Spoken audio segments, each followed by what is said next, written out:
بسم اللہ الرحمن الرحیم۔ السلام علیکم ناظرین، پہلے تو آن اے لائٹر نوٹ ذرائع تفنن اسمبلی کے اندر شاہ محمود قریشی صاحب اور بلاول بھٹو صاحب کی آپس میں نوک جھوک۔ اب ویسے تو شاہ محمود قریشی صاحب کے اندر خود کچھ تھوڑی سی کیا کہنا چاہیے، شرم ہونی چاہیے یا کوئی سینئرٹی کے ناطے سے کوئی میچورٹی ہونی چاہیے کہ وہ ان کو سب معلوم ہے کہ ان کا کیا بیک گراؤنڈ رہا ہے، اور یہی بیک گراؤنڈ ان کو پوری عمر ہمیشہ ان کے پیچھے رہا۔ ان کے بزرگوں کا بیک گراؤنڈ، ان کی وفاداریوں کی ایک انگریزوں کے زمانے سے جو ٹریل ہے سب سے قطع نظر۔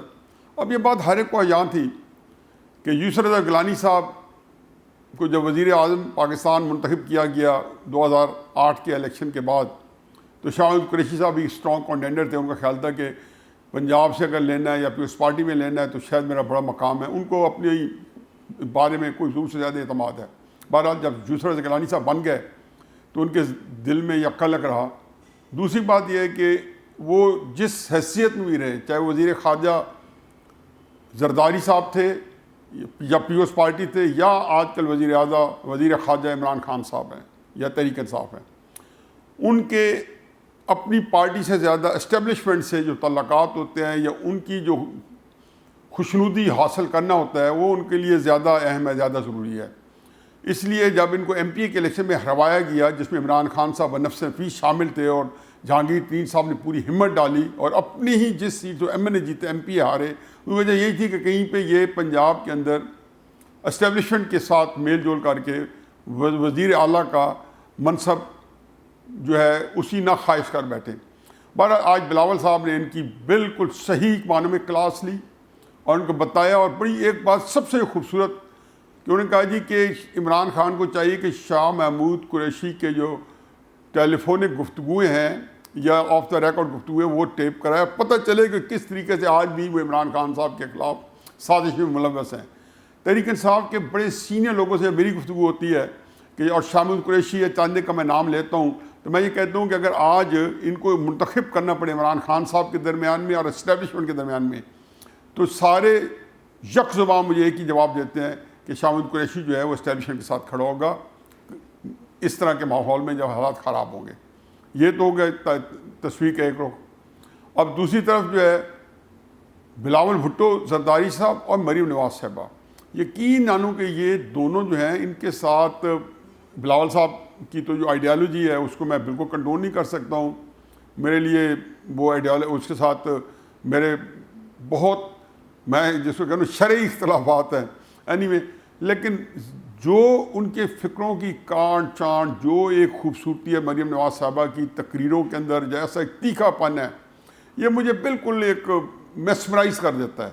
اور آج شاہ محمود قریشی کے ساتھ بھی یہ چیز ان کی نظر آئی۔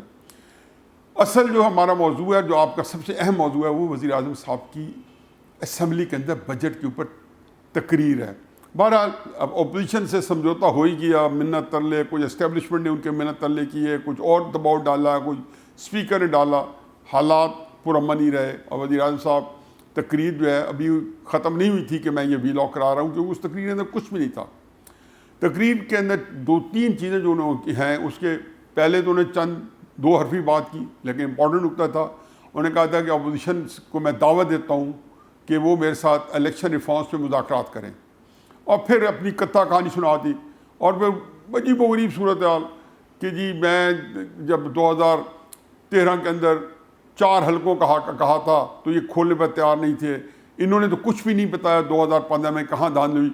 یعنی کہ آر ٹی ایس کا لفظ جو ہے پاکستان کے دیہاتوں کے لوگوں کو ازبر ہو چکا ہے کہ آر ٹی ایس کیا تھا، کہ ریزلٹ ٹرانسمیشن سسٹم، جس نے فوراً ہی رزلٹ ٹرانسمٹ کرنے تھے الیکشن کمیشن آفس میں، اور وہ سارے کا سارا بیٹھ گیا تھا، اور اس کا ایک پورے ملک میں مزاق بنا ہوا ہے۔ میں کئی دفعہ بتا چکا ہوں کہ میں جیو کے اندر پروگرام کر رہا تھا، اور 7:30 8 بجے جیو کے جو ہمارے سینئرز ہیں انہوں نے کہا جی کہ ہم تحریک انصاف کی فتح کا اعلان کر رہے ہیں، کہ ان کو یہی کہا گیا تھا کہ آپ لوگ عمران خان صاحب کی تحریک انصاف کی فتح کا اعلان کر دیں، سیٹیں اس کے بعد ہم جوڑ لیں گے۔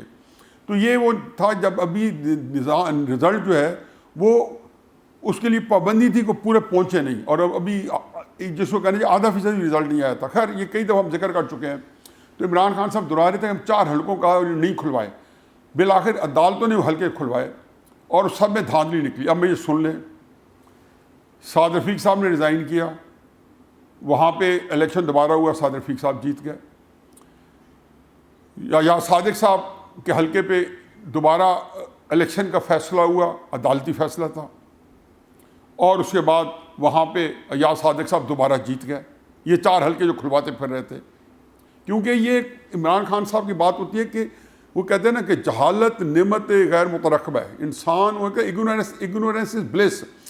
ایک تعلیم کی یا انفارمیشن کی کمی عمران خان صاحب کے لیے ایک نعمت سے کم نہیں ہے. ان کو کچھ پتہ نہیں کیا بات کر رہے ہیں. ایسی مثالیں دے دیں گے. پھر سیالکوٹ کا عثمان ڈار صاحب کا حلقہ، سپریم کورٹ نے جرمانہ لگایا کہ عثمان ڈار صاحب جنہوں نے پٹیشن دائر کی ہوئی تھی کہ میرے الیکشن کے اندر دھاندلی ہوئی ہے، وہ آگے تو عدالت پیچھے پیچھے تھی، وہ سامنے نہیں آتے تھے. اور ایک جہانگیر ترین صاحب کا حلقہ تھا جو کہ جہانگیر ترین صاحب دوبارہ جیت گئے. اس کے اندر بھی ایک سائنس تھی، کیونکہ ہمارے ہاں اس وقت جہانگیر ترین صاحب کے اسٹیبلشمنٹ سے تعلقات بھی بہت بہتر تھے. بہرحال یہ 4 حلقوں کی کہانی ہے کہ جس میں سے عثمان ڈار صاحب بھاگ گئے، خود بھاگ گئے. وہ کہتے ہیں، اور آج کیا فرما رہے ہیں، 4 حلقے عدالتوں نے کھلوائے. ان کو یہ نہیں پتہ کہ 4 حلقوں میں سے 2 حلقے عدالتوں نے کھلوائے. ایک میں عثمان ڈار صاحب بھاگ گئے، ان کو جرمانہ دینا پڑا عدالت کو کہ انہوں نے عدالت کا وقت ضائع کیا ہے. یہ وہ 4 حلقے تھے، لیکن وہ مانیں گے نہیں. اب اسی طریقے سے فرماتے ہیں جی کہ 1970 کے بعد آج تک جو الیکشن اس میں دھاندلی کا الزام لگا. میں یہ کہتا ہوں کہ ویسے تو 1970 کا الیکشن میں ہے، ان کو معلوم نہیں کہ اس کے اندر مشرقی پاکستان میں بھارت نے اس کو کنٹرول کیا اور بڑے ہی سسٹمیٹک طریقے دھاندلی کے وہ پروو ہو چکی. ان کو یہ بھی نہیں پتا کہ اس میں دھاندلی ہوئی تھی. لیکن دھاندلی کی جو قسم تھی، یہ جو آپ کے الیکشن کے اندر ہے کہ پورے کے پورے الیکشن اغوا کر لے جانا، ایسی قسم میں کوئی واقع نہیں تھے. یہ ٹھیک ہے کہ مینیپولیشن ہوتی رہی ہے. ایسی دھاندلی کے الیکشن سے پہلے سپریم کورٹ بھی بیچارہ 7-8 مہینے اسی پہ لگا رہے کہ آپ کو کیسے آگے بڑھانا ہے، کیسے لانا ہے. اور اس کے بعد اسٹیبلشمنٹ، محکمہ زراعت، ساری چیزیں لوگوں کو، میں کہتا ہوں نیب کیا کو گر نہیں استعمال کیا گیا جو الیکشن سے پہلے لوگوں توڑ کے ڈرا کے ان کو ٹکٹس نہ دے کے، ان کے مسلم نون کے سینٹ کے الیکشن میں ان کو اپنے نشان پہ اپنی پارٹی کے اس پہ الیکشن نہیں لڑنے دی گیا. آزاد الیکشن لڑے، ایم پی اے کئی لڑے، بے شمار ایسے ہتھ کنڈے تھے جو آزمائے گئے ہر طریقے سے، الیکشن سے پہلے بھی الیکشن کے بعد بھی. اور اس کے بعد ایک رزلٹ دیا گیا. پھر وہ بھی اس سے بھی تسلی نہیں ہوئی، پھر آر ٹی ایس کو استعمال کر کے اس کو اغوا کیا گیا پورے کے پورے الیکشن کو. اس الیکشن کا اب دیں گے، معاوضہ کریں گے پچھلے الیکشن سے. اور پھر اپوزیشن کو جس طریقے سے اسٹیبلشمنٹ نے مجبور کیا، پھر کہتے ہیں جی کہ میں نیوٹرل امپائر میں نے انٹروڈیوس کرائے کرکٹ کے. اس کا کیا تعلق ہے؟ آپ وہی تو ہیں 2014 میں جو کہتے تھے کہ امپائر کی انگلی، وہ کون سا امپائر تھا نیوٹرل جس کا مذاق کر رہے تھے. لیکن میں کہتا ہوں نا، انسان جب وہ اس طرح کی جس کو کہیں ڈھٹائی کہہ لیں، بے شرمی کہہ لیں، تو زندگی آسان ہو جاتی ہے، ہر بات کرنی آسان ہو جاتی ہے. اور اس کے اوپر پھر وہ مشینوں کو کمال بیچنا چاہتے تھے. آپ کو اس دفعہ، آپ کو اور آپ کے لانے والوں کو میں کہتا ہوں کہ اس دفعہ 2023 کے الیکشن کو آپ کرا کے دیکھیں. ہو سکتا ہے اس سے پہلے بھی آپ کا کوشش کریں گے دوڑ لگائیں اور کسی طریقے سے الیکشن کروائیں دوبارہ سے. آپ کروا کے دیکھیں، ذرا دھاندلی کروا کے دیکھیں. یقین جانو کہ ڈرو اس وقت سے کہ جب لوگ جو ہیں الیکشن کے خلاف باہر نکلیں گے. اگر اپوزیشن پہلے بھی چاہتی تو نکال سکتی تھی. یہ اپوزیشن کی آپ کی مہربانی ہے کہ ان لوگوں کو نہیں نکالا. اگر لوگ اب خود بخود نکل آئے تو نہ تو کوئی عدالت کا تقدس رہے گا، نہ کسی اور ادارے کا تقدس رہے گا. اور آپ کس بات کی مولی ہو؟ آپ تو بائی پروڈکٹ ہو ان اداروں کی، چاہے اسٹیبلشمنٹ ہے اور چاہے ہماری سپریم کورٹ ہے، جنہوں نے محنت شاکہ کے بعد آپ کو یہاں پہ برا جمان کے کرسی کے اندر گھسیڑا وزیر اعظم کی. تو چنانچہ یہ جو آپ مشینیں بیچ کے الیکٹرانک مشینوں سے الیکشن کرانا چاہتے ہیں، یہ آپ کی خام خیالی ہے. الیکشن کمیشن نے آپ کو پہلے کہہ دیا ہے کہ آپ نے آئین نہیں پڑھا ہوا، آپ اتنے جاہل ہیں کہ آپ کو یہ بھی نہیں پتا آئین کیا کہتا ہے کہ الیکشن کس طریقے سے ہوتا ہے، اور یہ مشینوں کے ذریعے الیکشن کرانا یا کس طریقے سے ان کو جو جہاں پہ نظام کو چلانا. یہ آئین کے اندر ترمیم جو ہے، اس کے لیے آئین کے اندر ترمیم ضروری ہے. آپ کو اس کو بھی نہیں پتا. پھر آپ نے اس کے بعد وہی اسلام، یہ دیکھو نا، یہ سائنٹیفک تقریر کرتے ہیں کہ اس کے اندر کسی نے بتا دیا کہ جی واقعی اقوام متحدہ میں گئے تو انہوں نے کشمیر کے اوپر جو 5 اگست 2019 کو انڈیا نے ہڑپ کر لیا تھا کشمیر، تو آپ 1 مہینے بعد گئے تو کشمیر کو آپ نے اپنی 50 منٹ کی تقریر میں 11 منٹ دیے، اور وہاں پہ 30-32 منٹ آپ اسلام کے اوپر، 33 منٹ آپ نے تقریر کی، 3-4 منٹ جنرل.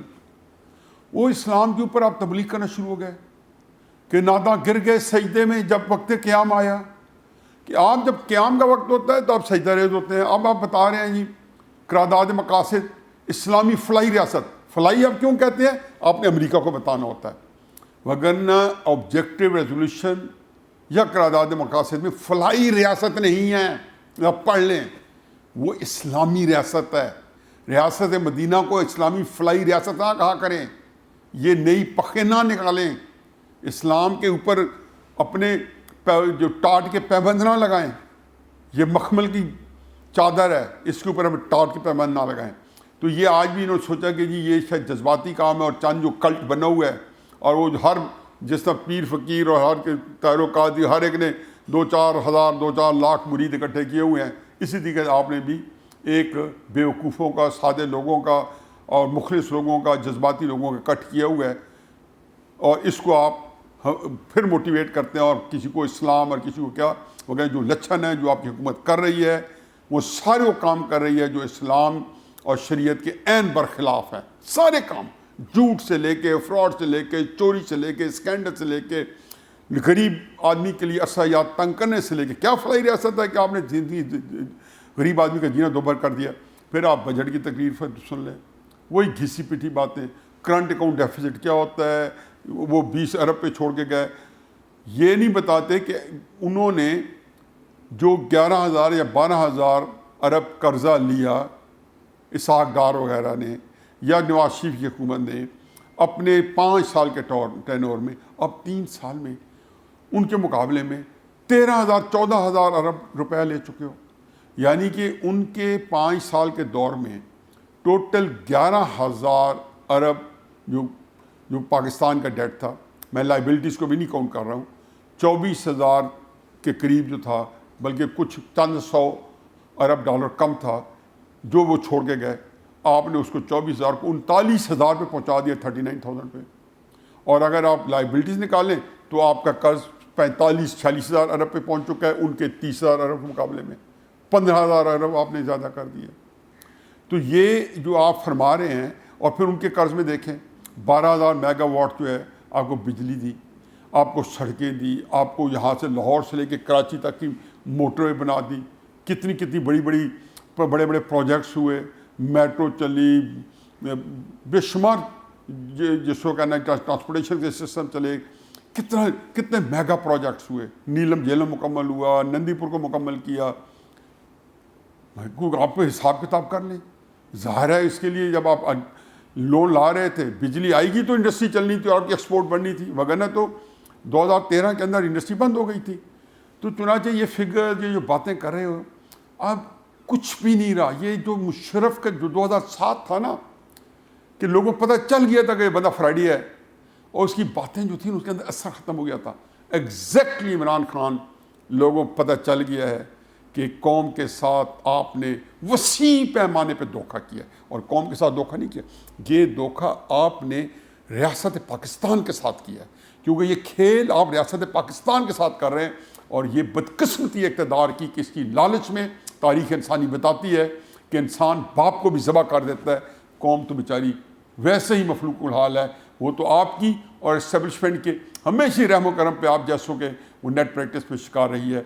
آپ کی بجٹ تقریر ایک ڈھونگ تھا، ایک جس کو کہنا چاہیے کہ ایک فراڈ تھا، اس کے علاوہ کچھ نہیں تھا. پاکستان کا آپ لوگ باجا بجا چکے ہیں، اور اگلے سال 1.5 سال 2 سال اللہ کرے آپ ایک ایک دن گزارے اقتدار کا کیا بیتنے والی ہے اللہ جانتا ہے. جس وزیر خزانہ تیسرا بجٹ ہے، چوتھا بجٹ ہے، 3 مختلف وزیر خزانہ نے کیا ہے، اور ہر دفعہ بھی تقریر یہ ہوتی ہے کہ بہترین بجٹ میں مبارکباد پیش کرتا ہوں. حفیظ شیخ کو بھی مبارکباد پیش کی تھی اور نکال دیا, اسد عمر کو بھی مبارکباد پیش کی تھی, نکال دیا.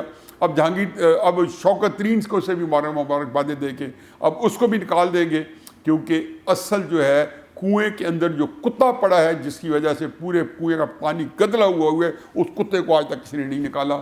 اور چاہے آپ 70 چھوڑو 1000 بالٹی کیوں نہ نکال لو, وہ کتا نکالنا ضروری تھا. اس لیے پاکستان کا جو نظام ہے اسی طرح پراگندہ رہے گا, کیونکہ اس کے اندر جو جانور پڑ گیا ہے اس کو ابھی تک نہ کسی نے نکالنا ہے, نہ نکالنے کی ابھی کوئی صورت بن پائی ہے. وما علینا الا البلاغ.